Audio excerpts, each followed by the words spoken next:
প্রশংসা জ্ঞাপন করছি সেই আল্লাহ তাবারক ওয়া তাআলার জন্য, যিনি 1438 হিজরি সালের রমাদান মাসের সর্বশেষ জুমার সালাত আদায় করার জন্য মসজিদে সমবেত হওয়ার তৌফিক দান করেছেন। শুকরিয়া জানাচ্ছি আলহামদুলিল্লাহ। সম্মানিত মুসলিম ভাইরা, আজ 1438 হিজরি সালের রমাদান মাসের 27 তারিখ। সেই অনুযায়ী আজকে রমাদান মাসের চতুর্থ জুমা এবং সর্বশেষ জুমা। সম্মানিত মুসলিম ভাইরা, আজকের এই জুমায় আপনাদের উদ্দেশ্যে আমার খুতবার বিষয় হলো ঈদ উল ফিতরের আহকাম, মানে ঈদ উল ফিতরের দিনে একজন মুসলিমের জন্য কি কি কর্ম করা ফরজ, ওয়াজিব, সুন্নাত ইত্যাদি প্রসঙ্গে। সম্মানিত মুসলিম ভাইরা, আজকে আমরা রমাদানের 27তম দিন অতিবাহিত করছি।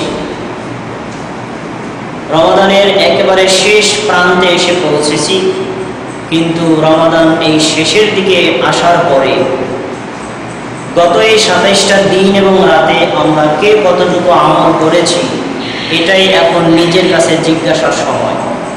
কারণ আল্লাহ রাব্বুল আলামিন মুসলিম জাতির জন্য রমাদানটাকে সর্বশ্রেষ্ঠ মাস হিসেবে নিবন্ধ করেছেন 6টি কর্ম দিয়ে। আমরা সেই 6টি কর্ম কতটুকু সম্পাদন করতে পেরেছি, এটা জিজ্ঞাসার সময়, আত্মজিজ্ঞাসার সময় হলো এখন। সেটি কিভাবে? দেখুন, আল্লাহ রাব্বুল আলামিন রমাদান মাসে আমাদেরকে 6টি কর্মদান দিয়েছেন। এক হলো সিয়াম, আরেকটা হলো কিয়াম, এরপরে হলো কুরআন, এরপরে হলো তাকওয়া। এগুলো 4। আরেকটা হলো লাইলাতুল কদর এবং ফিতরা। এই 6টি কর্ম রাসূলুল্লাহ সাল্লাল্লাহু আলাইহি ওয়াসাল্লামের মাধ্যমে আল্লাহ তাবারক ওয়া তাআলা আমাদের জন্য নিবিষ্ট করেছেন এই রমাদান মাসের মধ্যে। এই 6টি কর্মে কে কতটুকু সম্পাদন করতে পারলাম, এটা আমাদের নিজে নিজে একটু চিন্তা করা দরকার। দেখি 6টি কর্ম কি। প্রথম হলো সিয়াম। আল্লাহ রাব্বুল আলামিন রমাদানের নতুন চাঁদ ওঠা থেকে শুরু করে আবার ঈদের নতুন চাঁদ ওঠার আগে এই মাঝের একটা মাস 30 অথবা 29 দিন সিয়াম প্রত্যেক মুসলিমের জন্য আল্লাহ তাআলা ফরজ করেছিলেন। এই ফরজ আমি কি সঠিকভাবে আদায় করেছি, এটা জিজ্ঞাসার সময়। দ্বিতীয়, প্রত্যেক রাতে আল্লাহ রাব্বুল আলামিন রাসূলুল্লাহ সাল্লাল্লাহু আলাইহি ওয়াসাল্লামের মাধ্যমে আমাদের জন্য তারাবিহের সালাতকে সুন্নাহ করেছিলেন। এই সুন্নাহ সম্মত তারাবিহের সালাত আমরা কি সঠিক সময়ে প্রতিদিন আদায় করতে পেরেছি, এটা আমাদের চিন্তার সময়। এরপরে কুরআনুল কারীম আল্লাহ রাব্বুল আলামিন এই রমাদান মাসে নাযিল করেছেন। এই কারণে রমাদান মাসটাকে আল্লাহ বেশি মূল্যায়ন করেছেন। তাই সেই কুরআনুল কারীমকে আমরা নিজেরা একটু অর্থ বুঝে অধ্যয়ন করার চেষ্টা করেছি, অথবা কোরআন একটু বোঝার চেষ্টা করেছি, এই চিন্তার সময় হলো এখন। এরপরে কোনো ব্যক্তি যদি সিয়াম পালন করে, কিয়াম আদায় করে, কোরআন তেলাওয়াত করে, তাহলে সে ব্যক্তির অর্জিত হবে তাকওয়া, আল্লাহ ভীতি। আল্লাহ ভীতি কি আমাদের ভিতরে আসলে এই রমাদান মাসের 27টা দিনে একটু বেশি হয়েছে, এটা চিন্তার সময় হলো এখন। এরপরে রমাদানের শেষ 10 রাতের মধ্যে রাসূলুল্লাহ সাল্লাল্লাহু আলাইহি ওয়াসাল্লাম যে বিবরণ দিয়েছেন, রমজান মাসের শেষ 10 রাতের মধ্যে লাইলাতুল কদর রয়েছে, যেই রাত মর্যাদা 1000 মাসের চাইতেও বেশি। এই রাতটাকে তল্লাশি করার জন্য আমরা কি একটু চেষ্টা সাধনা করেছি, এই চিন্তা সময় হলো এখন। সর্বশেষ ঈদ উল ফিতরের দিনে ফিতরা আদায় করা রাসূলুল্লাহ সাল্লাল্লাহু আলাইহি ওয়াসাল্লামের মাধ্যমে আল্লাহ তাআলা ফরজ করেছেন। এই ফরজ কর্মটা কি আমরা সঠিক সময়ে সঠিক পদ্ধতিতে আদায় করছি, এটা চিন্তা, গবেষণা, আত্মজিজ্ঞাসার সময় হলো এখন। আসুন এই বিষয় সম্পর্কে একটা হাদিস আপনাদেরকে শোনাই। রমাদান মাস আগমন করলে একজন মুসলিমের এই সকল কর্ম সম্পাদনের মাধ্যমে আল্লাহর পক্ষ থেকে নিজের গুনাহগুলো ক্ষমা করিয়ে নেওয়া একটা বিশেষ মিশন। এই মিশনটাকে আমরা পূরণ করতে পেরেছি। যারা পূরণ করতে ব্যর্থ হয়েছি তাদের জন্যই এই হাদিসটার শিক্ষা। মুস্তাদরাকে হাকিম রাসূলুল্লাহ সাল্লাল্লাহু আলাইহি ওয়াসাল্লামের সাহাবী কাব ইবনে উজরা রাদিয়াল্লাহু তাআলা আনহু قال কাব ইবনে উজরা রাদিয়াল্লাহু তাআলা আনহু থেকে বর্ণিত, তিনি বলেন যে قال রাসূলুল্লাহ সাল্লাল্লাহু আলাইহি ওয়াসাল্লাম, আল্লাহ রাসূল সাল্লাল্লাহু আলাইহি ওয়াসাল্লাম বললেন, ইহদারুল মিম্বারা, তোমরা আমার জন্য আমার মেম্বারটাকে উপস্থিত করো। এই যে আমি এখন মেম্বারের উপর দাঁড়িয়ে বয়ান করছি, রাসূলুল্লাহ সাল্লাল্লাহু আলাইহি ওয়াসাল্লাম মেম্বারের উপর দাঁড়িয়ে তাদের উদ্দেশ্যে কিছু কথা বলবেন, এজন্য মেম্বারটা উপস্থিত করতে বললেন। সাহাবী বলছেন, ফাহাদারনাল মেম্বারা, আমরা রাসূল সাল্লাল্লাহু আলাইহি ওয়াসাল্লামের জন্য মেম্বারটাকে উপস্থিত করলাম। ফালাম্মা ইরতাকাত দারাজাতা, যখন তিনি বয়ান করার জন্য মেম্বারের প্রথম তাকে পাড়া দিলেন, দাঁড়ালেন, তখন ক্বালা আমিন, তিনি বললেন আমিন।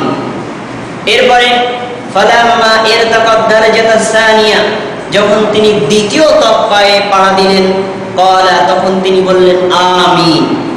ফালাম্মা ইরতাকাত দারাজাতা সালিসা, যখন তিনি তৃতীয় তকবায় পাড়া দিলেন, আরোহণ করলেন, ক্বালা, তখন তিনি বললেন আমিন। তো মেম্বারের তকবা হলো তিনটা তকবায় দাঁড়িয়েই তিনি কি বলেছেন? আমিন।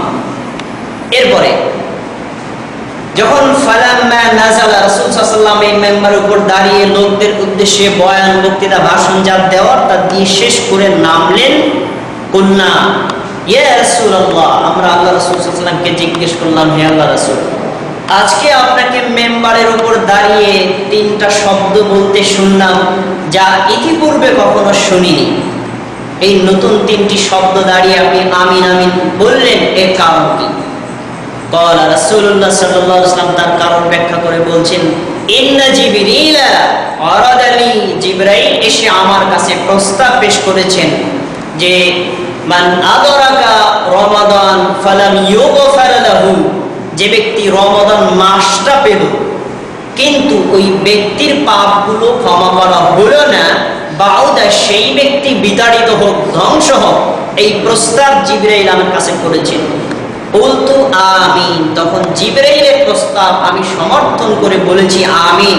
হ্যাঁ হে আল্লাহ, যে ব্যক্তি রমজান মাস পেল কিন্তু নিজের গুনাহটা আল্লাহর পক্ষ থেকে ক্ষমা করায় নিতে পারলো না, এই ব্যক্তি ধ্বংস হোক, আমি তা সমর্থন করেছি।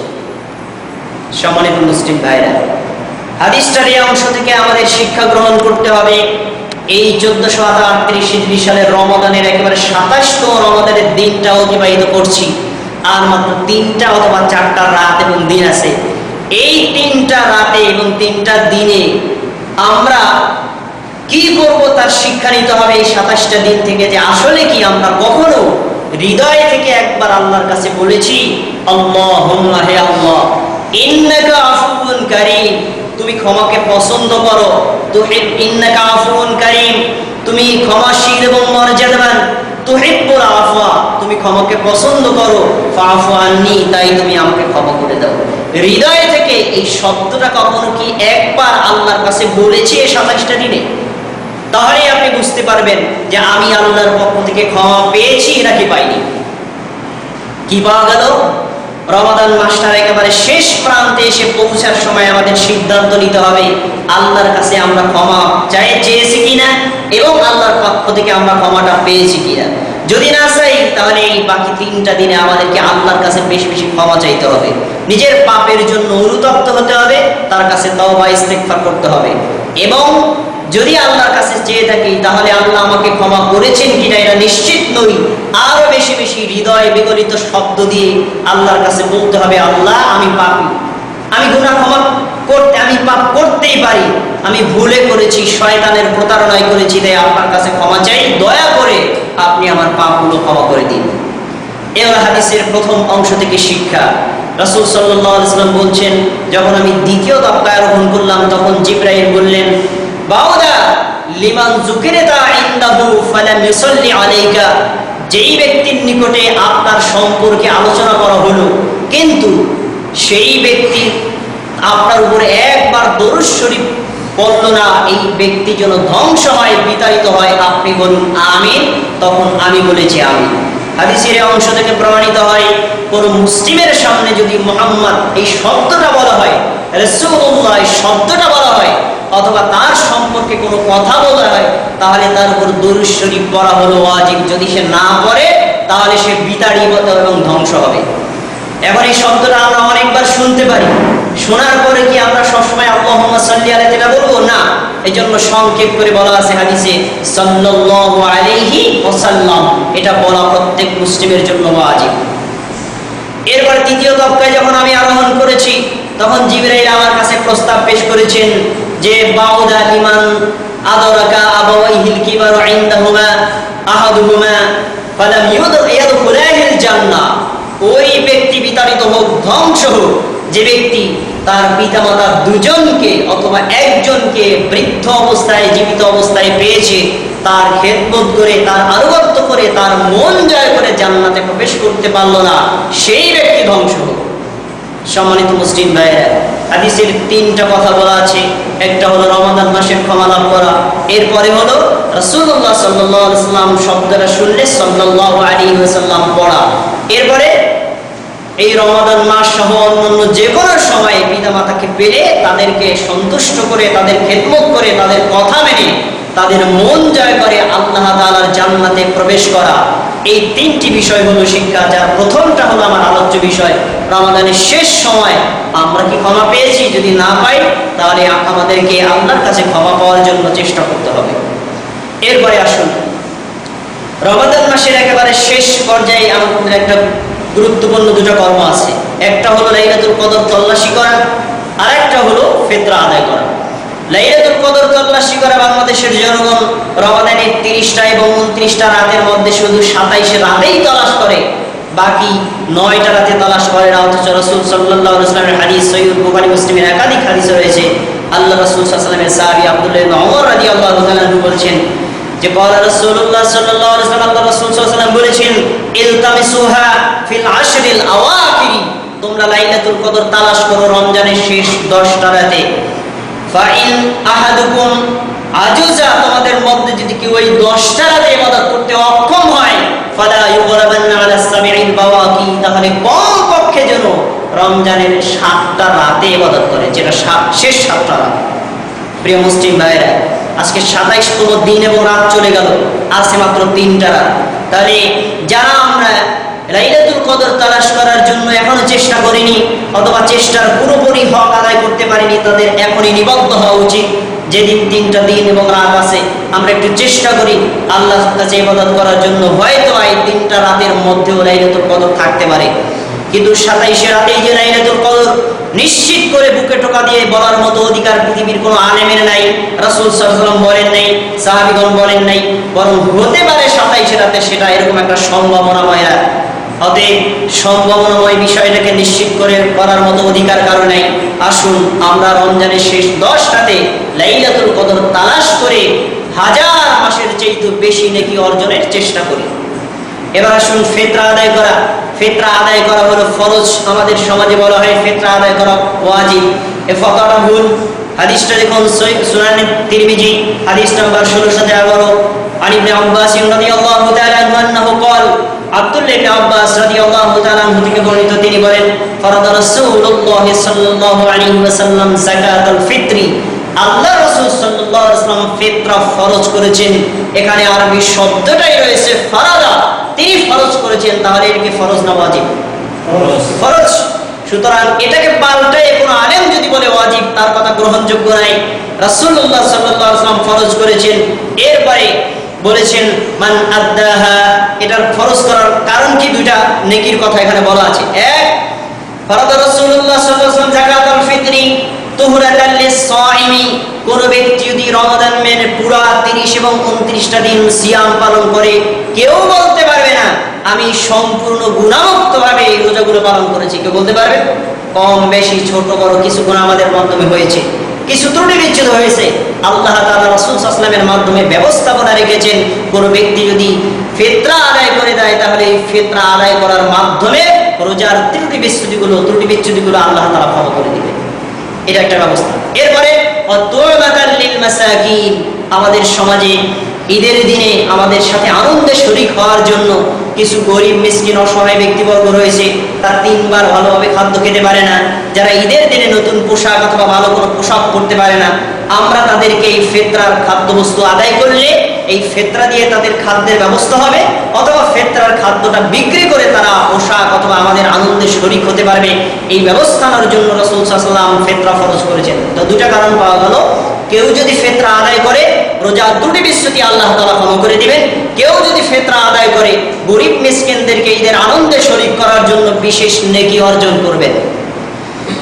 এই ফিতরা আদায় করার জন্য আমাদের সমাজে সবচেয়ে যে মোস্ট ইম্পর্টেন্ট ভুল যেটা, সেটা হলো ফিতরা আদায় করার সময় পাল্টে ফিতরা আদায় করা।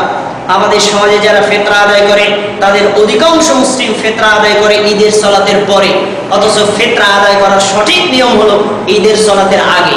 এই হাদিসটার সামনে দেখেন, রাসূল সাল্লাল্লাহু আলাইহি ওয়াসাল্লাম বলেছেন, মান আদ্দা ক্বাবলা সালাতি ফাহিয়া যাকাতুন মাকবুলা। কোন ব্যক্তি যদি ঈদের সালাতের আগে ফিতরা আদায় করে তাহলে তার এই ফিতরাটা একটা কবুল ফিতরা বলে গণ্য হবে, মানে আল্লাহ তাআলা অগ্রিম কবুল করবেন। এরপরে ওমান আদ্দাহা বা'দা সালাতি, কোন ব্যক্তি যদি ঈদের সালাতের পরে আদায় করে ফাহিয়া সাদাকাতুম মিনাস সাদাকা, তাহলে এই ফিতরাটা একটা সাধারণ দান বলে গণ্য হবে, ফরজ ফিতরা আদায় হবে না। কি পাওয়া গেল? ফিতরা কি ঈদের সালাতের পরে আদায় করতে হবে না আগে আদায় করতে হবে? কিন্তু আমাদের সমাজের অধিকাংশ লোকদেরকে আমরা দেখতে পাই ফিতরার টাকাগুলো হিসাব করে পকেটে রাখেন, ব্যাংক থেকে নতুন নতুন চেকগুলো পকেটে রাখার পরে ঈদের সালাত আদায় করতে যান, ঈদের সালাত থেকে ফিরে আসার পরে গরিব মিসকিনদেরকে দান করেন। এটা সাধারণ দান হবে, কিন্তু ফরজ ফিতরা আদায় হবে না। কি পাওয়া গেল? ঈদের সালাতের আগে না পরে আদায় করব? আগে। শুরু করবেন কখন? আব্দুল্লাহ ইবনে ওমর রাদিয়াল্লাহু তাআলা আনহু, আবু সাঈদ খুদরি রাদিয়াল্লাহু তাআলা আনহু সহ যত সাহাবী ছিলেন তাদের অভ্যাস ছিল তারা রমাদান মাসের 28 রমজান থেকে শুরু করতেন, 28 এবং 29 থেকে শুরু করে ঈদের সালাতের আগে আদায় করে কমপ্লিট করে ফেলতেন। ফিতরা আদায়ের সঠিক নিয়ম কি? দুটি সূত্র আপনাকে মনে রাখতে হবে। ফিতরা আদায় করা ফরজ, খাদ্যবস্তু দিয়ে, প্রধান খাদ্যবস্তু দিয়ে ফিতরা আদায় করা হলো সুন্নাত। এখন আপনি ফরজ ফিতরা আদায় করবেন, কিভাবে আদায় করবেন? সুন্নাহ ফিতরা আদায় করবেন, কিভাবে আদায় করবেন? আপনাকে আল্লাহ তাআলা ফরজ করেছেন রাসূল সাল্লাল্লাহু আলাইহি ওয়াসাল্লামের মাধ্যমে। এটা যদি আপনি টাকা দিয়ে আদায় করেন, হয়তো ফরজ ফিতরাটা আপনার পক্ষ থেকে ফরজিয়াত আদায় হয়ে যাবে, কিন্তু টাকা দিয়ে আদায় করলে সুন্নাহ মোতাবেক হবে না। আর যদি খাদ্যবস্তু দিয়ে আদায় করেন তাহলে সঠিক সুন্নাহ মোতাবেক হবে। আমাদের দেশের প্রধান খাদ্যবস্তু হলো চাল, অতএব আপনাকে জানতে হবে রাসূল সাল্লাল্লাহু আলাইহি ওয়াসাল্লাম কি পরিমাণে খাদ্য দিতেন। তিনি এক সা দিতেন, যেটা বর্তমানে হিসাব হলো 2.5 কেজি। 2.5 কেজি চাল যদি আদায় করে দেন তাহলে পুরোপুরি সুন্নাহ মোতাবেক আদায় হবে। এই ফিতরাটার খাদ্যগুলো একখানে জমা করে ওয়েটিং করা যাবে না, লোকজন আসবে তাই দিব না। আপনার জন্য ফরজ, আপনি গিয়ে গরিব মিসকিনদের বাসায় পৌঁছে দিয়ে আসবেন, এটাই হলো সুন্নাহ।